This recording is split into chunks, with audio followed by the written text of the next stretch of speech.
Hey smugglings, what is happening? This is going to be the review for Blink Twice, directed by Zoe Kravitz and starring Channing Tatum, Naomie Ackie, and Christian Slater. So this film begins with Channing Tatum playing a tech billionaire, and he goes to a gala and then invites this young waitress that he is attracted to and brings her along with a band of other young women to an island resort in order to stay for a certain period of time. So we've seen this before where we have a group of characters that are invited to a remote location in order to stay for a period of time, and then things start to go awry as the film progresses, and that is the case here. That is the premise of this film, as this is a psychological thriller and the directorial debut of Zoe Kravitz. And I do have to say that she has done a very good job here as a first-time director, and I think this is a promising first step for her career as a director.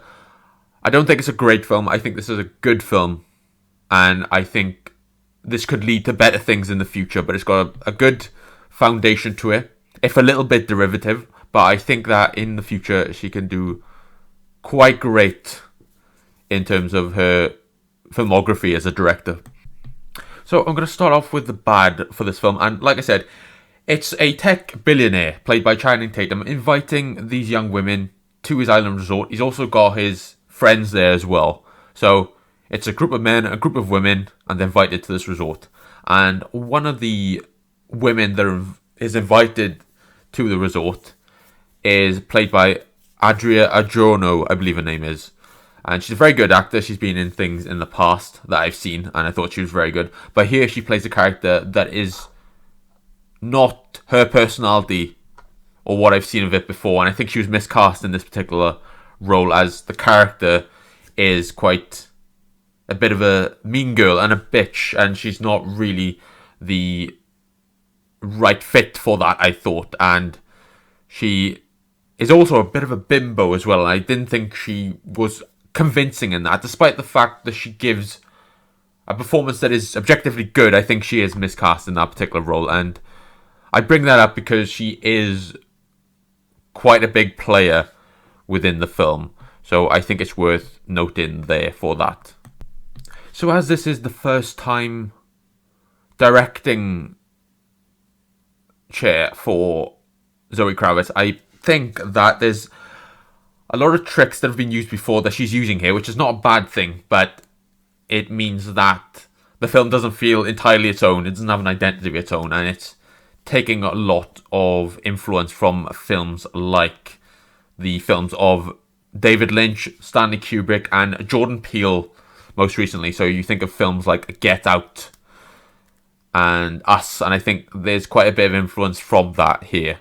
And like I said, it makes the film not have an identity of its own, despite the fact that it's well done and there's a lot of good in this film. I think that there's still some material that is quite derivative.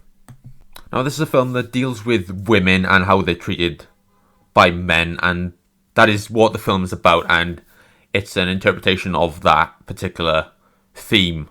And it's a theme we've seen a lot recently due to the events that have happened in the last few years, and it's a very good commentary on it, and I think it does it quite well, if not entirely subtle in the way it delivers these lessons in this film.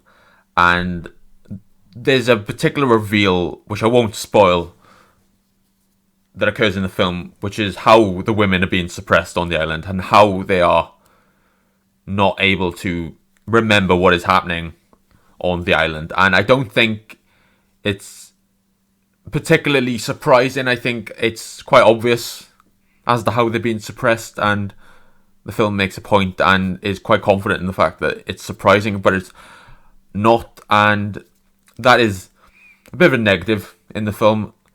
But like I said, it's a film that is directed by someone who's doing it for the first time, so I'm not going to be too harsh on that particular aspect of it. And with that, there's an excessive use of hint and reveal within the story. So in the narrative, there are moments where a character will have a scar on their face, or a character will say something to another person and they won't know what it means, but then it will pop up later, and that is a formulaic way of hinting at what is going to happen in the future, so it's not completely surprising to us. And I think there could have been more inventive ways to do that. I think it's quite standard to have a character say something and then that pop up later in the film. I think it's a little bit cliched in that way, but like I said, it's a film that's been made by a director who's doing it for the first time, so I'm not going to dock too many points for that particular part of it.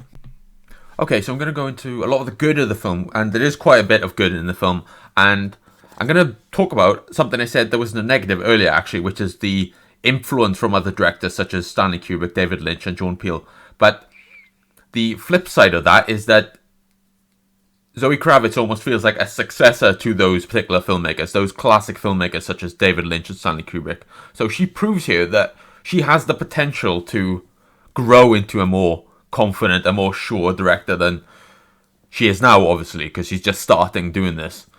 So that is quite good, and it's a good first step. So I think that she got a lot of promise in the future as a director, and I can't wait to see what else she has in store in terms of her directing career. And also, the performances are amazing. They're really good from everyone. Even the particular actor that I thought was miscast, Adria Jono, I think she still gives a good performance. I think it's just not who I see her as in the film, and I think that makes it a bit less convincing. But she still gives a really good performance, and that goes for everyone. That goes for Naomie Ackie especially, who I think would be most famous for her role in Star Wars The Rise of Skywalker. She has a minor role in that particular film, and she's been in various other films, but this seems like a role that really showcases her talent as a leading woman, and a leading woman in a horror film as well, which is something that is very difficult to do, because a lot of the horror films that feature female protagonists have a big development in the film. They have an evolution. You think of Laurie Strode from Halloween, and she has that big development which makes her into a final girl. And you also think of Sierra from the Terrifier films, and she has that huge development in the film, and they have to convince you that they are this meek person that transforms into this action hero. And I think Naomie Ackie does that really well here, and she's awesome in this role. I think she's going to be in a lot of stuff after this, I think, because this is a really good performance. So performances all around are really good. This is a really beautiful film as well. It's really beautiful in the way it's shot, in the way that it's lit, and it just is a film that is very well made, I think. And I think Zoe Kravitz has definitely got a knack for directing. I think she directs this film very well, and I think it's edited really well.